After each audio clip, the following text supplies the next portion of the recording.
Hi everyone, welcome back to my channel. In my today's video, I'm going to show you how to make this wonderful face cream. This face cream was requested by one of my dear subscriber who had mentioned a few ingredients to be used to make this cream. One of that ingredient is this wonderful almond gum, which is used to make gel creams and serums, even in face packs.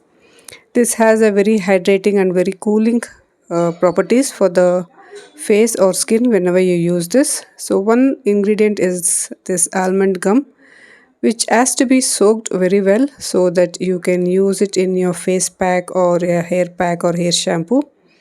Therefore, I am just taking almond gum and soaking it in water. You can soak it for few hours, but I kept it overnight and this is how it's looking. It has soaked up all the water and it has become very opaque. It takes much water as it requires. So again, I'm going to take a little bit of this, at least 2 tablespoons, and I'm going to saturate this with rose water because I want to make cream.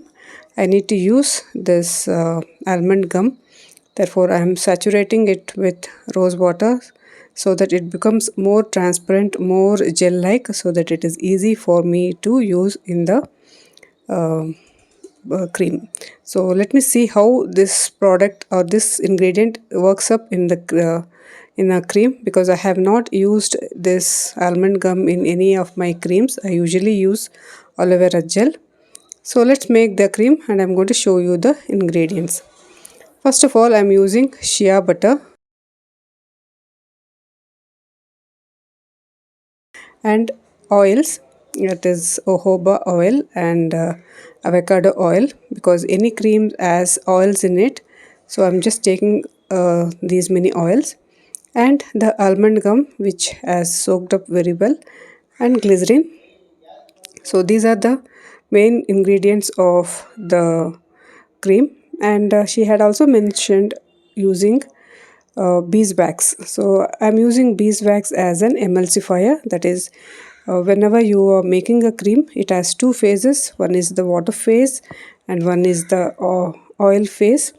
Since you need to mix these two to make a cream, you need an emulsifier. So therefore I'm using beeswax as an emulsifier. Otherwise you can use um, aloe vera gel to emulsify oil and water. So in this particular video I'll be using beeswax, which also moisturizes the skin. So the method would be to grind the almond gum into a fine paste so that it becomes gel like. It doesn't turn very soft because it has that the molecular structure of the almond gum is such that it always has a grainy structure. So to make this cream, I'm going to melt the oils. First of all, I'll be using this microwave safe mug. You can also use a glass beaker or a steel tumbler, whatever you feel like. Since I'm going to warm this, I'm making this long mug. I'm taking 2 tablespoons of shea butter. I'm mentioning the quantity now, 2 tablespoons for small. I always make in small quantities, I usually say. So just try using 2 tablespoons. This will last for a month and above if you use little also. And half a teaspoon of this emulsifying wax, that is the beeswax.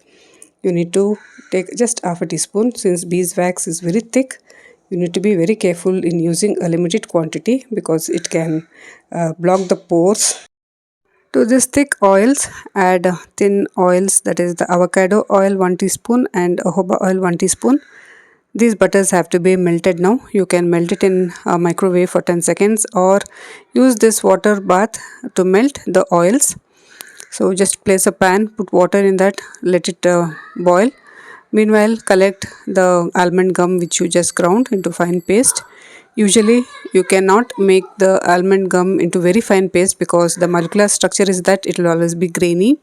So I'm just taking 1 teaspoon of the almond gum which I just ground and placing it in the water bath simultaneously. That is, both the oils and this almond gum has to be heated simultaneously so that they attain the same temperature because it's very important they have the same temperature to make this cream.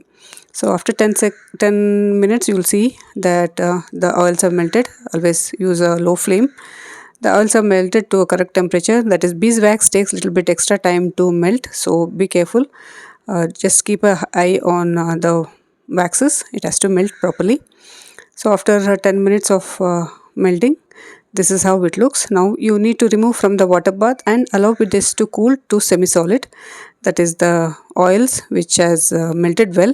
A little thicker it will become, so that you can put this almond gum and grind it or beat it into a fine cream. Now the almond gum should be added into that cream. The purpose I took a long jug or a mug is because I can beat it very well. Now at this point add 1 teaspoon of glycerin.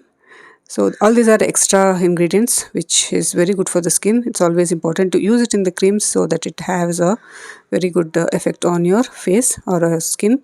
So using a hand blender, I am going to beat it for 10 minutes or so, otherwise until the gel of the almond gum becomes very smooth. It takes a little bit of time, extra time, so that you need to beat it very well. After 10 minutes of beating, you can see that the cream is ready. Always the cream is soft and smooth, gel-like. Because of the almond gum, this is quite sticky. So this cream can be stored in the refrigerator and use it. Because you have added beeswax, it may thicken a bit. So keep it in the room temperature. You can use it in a week. If you keep it in the refrigerator, you can use for a month. So I prefer using this cream as a massage cream because of the almond gum, which may build up on your face if you just try to massage. So I tried it. I used it as a massage cream before using a face pack, but it worked very well. It will smoothen the skin, hydrate the skin. The cream is very beneficial because of the shea butter and the beeswax, which has helped my skin to reduce the dryness. It's very good for the winters. And the almond gum also gives a very smooth and a very cooling effect on the skin because it's quite sticky. I may not prefer using it as a day cream or a night cream. So I will always try this as a massage cream. But if you are okay with it, you can use it as a day cream also. But it is quite sticky. Like that's how I felt using almond gum because the first time I'm using. So it had turned out very well. But if you can try how this works for you, you can add or minus ingredients which you would want. But these are the basic ingredients which I used to make one particular cream which is very good. And my dear subscriber may want to try this also and let me know how this turned out. So try this cream and see how it works for you. All are easily available ingredients. So if you like more such DIYs, please subscribe. Thanks for watching.